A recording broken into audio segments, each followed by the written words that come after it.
बिस्मिल्लाहिर्रहमानिर्रहीम। अस्सलाम वालेकुम व्यूवर्स, हाशमी ऑर्गेनिक फार्मिंग में खुश आमदेद। व्यूवर्स, आज की वीडियो मुर्गियों की नस्लों और उनसे ज़्यादा अंडे हासिल करने के तरीके पर है। अजीज़ साथियों, असल में फ़ीड का म्यार मुर्गियों पर बराह रास्त असरअंदाज होता है कि मुर्गियाँ किस तरह ज़्यादा अंडे देंगी।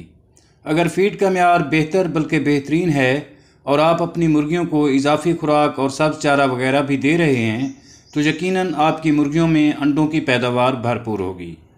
वीवर्स, अगर आप अपनी मुर्गियों को मुनासिब तरीके से तैयार की गई खुराक देते हैं तो इसमें कोई शक नहीं कि आप सर्दियों और गर्मियों दोनों मौसमों में मुर्गियों से ज़्यादा अंडे हासिल कर सकते हैं।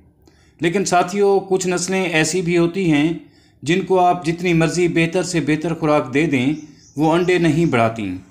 लिहाजा ऐसी नस्लें अंडों के लिए नहीं पालनी चाहिए। इनमें पहले नंबर पर असील और दूसरे नंबर पर हमारी लोकली ब्रीड की मुर्गियां हैं और तीसरे नंबर पर जो मुर्गियां 4-5 साल पुरानी हों वो सिर्फ खुराक खाएंगी, आपको अंडे नहीं देंगी। लिहाजा इनको फार्म में या घर पर रखने से परहेज़ करें। तो दोस्तों, अब आते हैं मुर्गियों की खुराक की तरफ कि मुर्गियों की खुराक किन अनासर पर मुश्तमिल होनी चाहिए कि वो हमें भरपूर अंडे दें। तो दोस्तों, ये फ़ीड आप अपने घर पर भी तैयार कर सकते हैं, जिसमें गंदम, जई, जौ और मकई की फ़ीड तैयार करके आप मुर्गियों को दे सकते हैं। इसके अलावा गीले माश, उबले हुए बारीक कटे हुए आलू और दीगर उबली हुई सब्जियां भी दे सकते हैं और खुश्क मछली का चूरा, पिसी हुई हड्डियां और अंडों के छिलकों से भी आप अंडों में इजाफ़ा कर सकते हैं। और सबसे जो अहम बात है वो ये है कि आप जितना इनको फ्री रेंज करेंगे ये उतना ही सेहतमंद रहेंगी और अपने लिए कीड़े मकोड़ों की शक्ल में प्रोटीन हासिल करेंगी, खेलेंगी और कम बीमार होंगी। इस तरह मुर्गियों की दवाइयों पर आने वाला खर्च भी बच जाएगा और ये आपको अंडे भी ज़्यादा देंगी।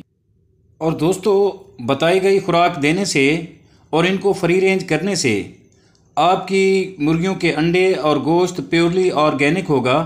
और आजकल मार्केट में ऑर्गेनिक अंडों और गोश्त की मांग बहुत ज़्यादा है, लेकिन इसके बरअक्स सप्लाई बहुत कम है, जिसकी वजह से आप अंडों और गोश्त दोनों से अच्छा मुनाफा हासिल कर सकते हैं।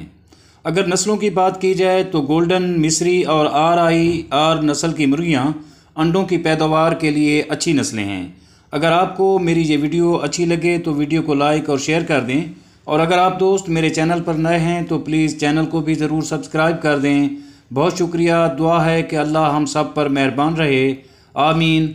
जल्द मिलते हैं किसी अगली वीडियो में, तब तक अल्लाह हाफिज़।